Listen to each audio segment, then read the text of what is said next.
Domestic violence. Whenever you hear this term, you often see the helpless women of this country, and the NCRB data shows that the crime against women is rising day by day, and domestic violence is one of them. Have you heard the story of Shraddha? She was with her live-in partner and she often faced domestic violence by him. And one day she got killed also. And this is not just story of one Shraddha. There are many Shraddhas who feel exploited by their partners, by their husbands, by their brothers, by their fathers. Hello everyone. Welcome to the In Focus series of Drishti IAS. I am Ritu and today's session is about domestic violence and how to pay damages, what are the rules related to the domestic violence. So moving towards the points of discussion part.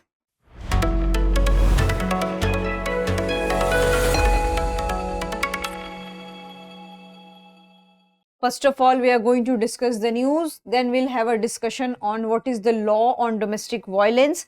After that, we are going to discuss the compensation relief under Domestic Violence Act, and then we are going to discuss about a case, that what is the petitioner's argument and how compensation is decided by the court. After that, we are going to discuss practice question for prelims. Before that, you have to like, share and subscribe to the Drishti IAS channel. Moving towards the news part.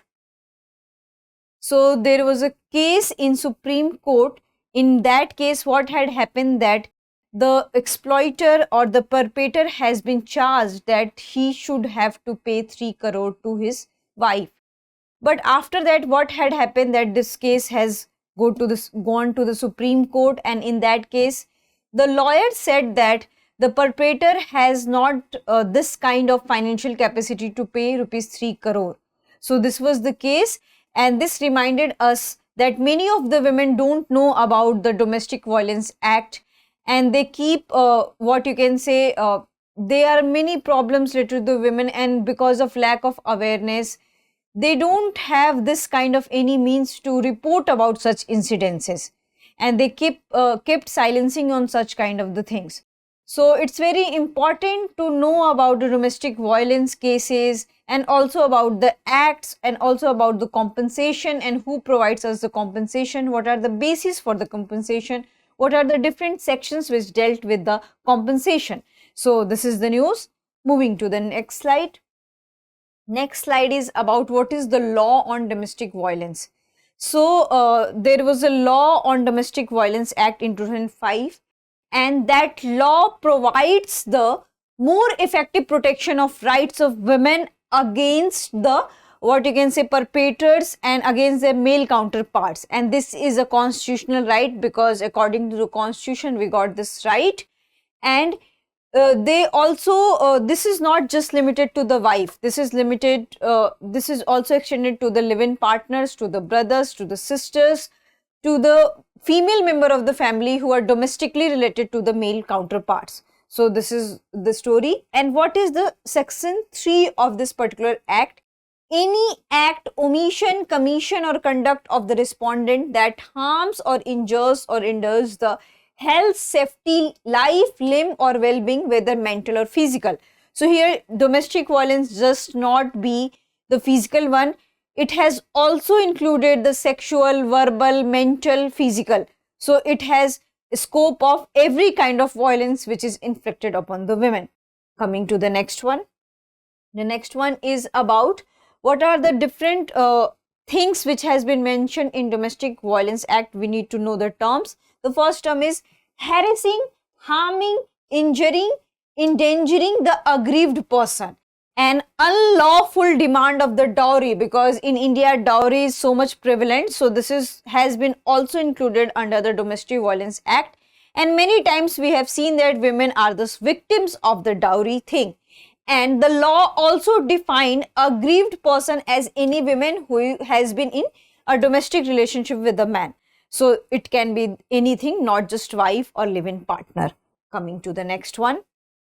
The next slide is about compensation relief under the Domestic Violence Act.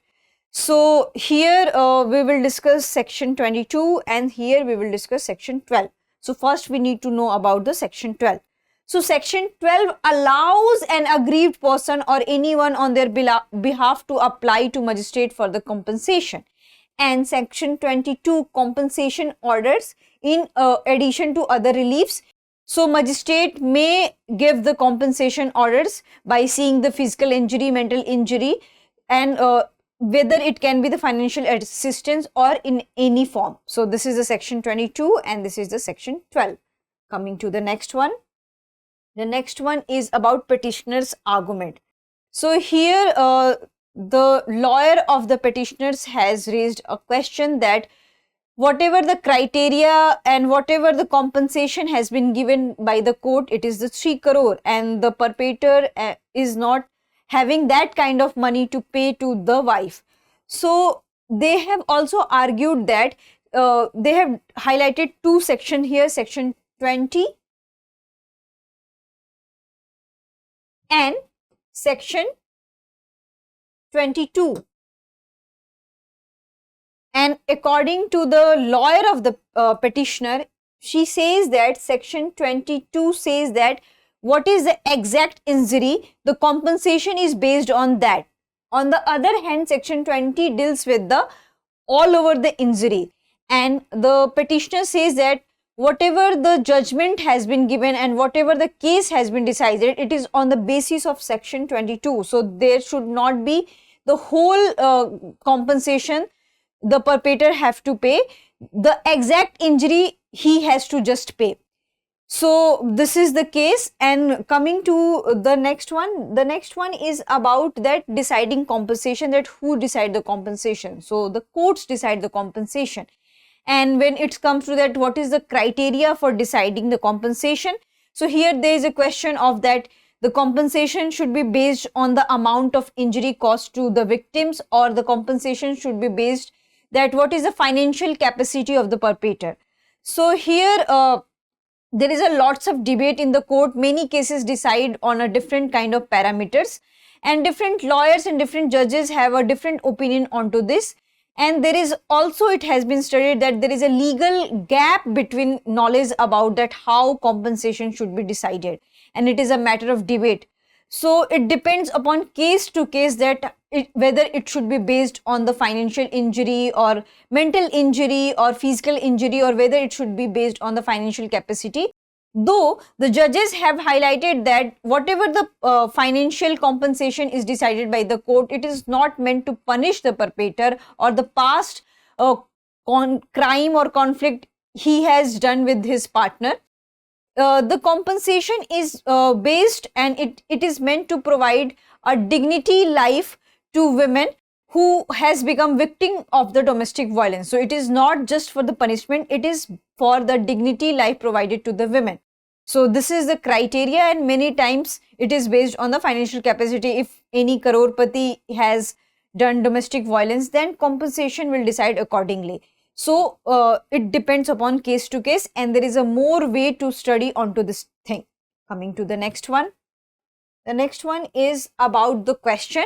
Consider the following statement regarding Domestic Violence Act 2005, and the first statement is it includes wife and female live-in partner, and the second one is it includes harassment by way of dowry demands is also covered under the definition of domestic violence. Here they are asking the correct statement, so you have to answer this into the comment section, and you have to know better about that what is the Domestic Violence Act 2005, who are covered under it, what would be the criteria for the compensation, what would be the amendments brought to this particular act. You need to know about this particular act in a comprehensive manner. I hope you like this session. If you have any queries related to this session, kindly ask in the comment section. Thank you. For more informative content, like, share and subscribe, and do not forget to press the bell icon to get the notifications.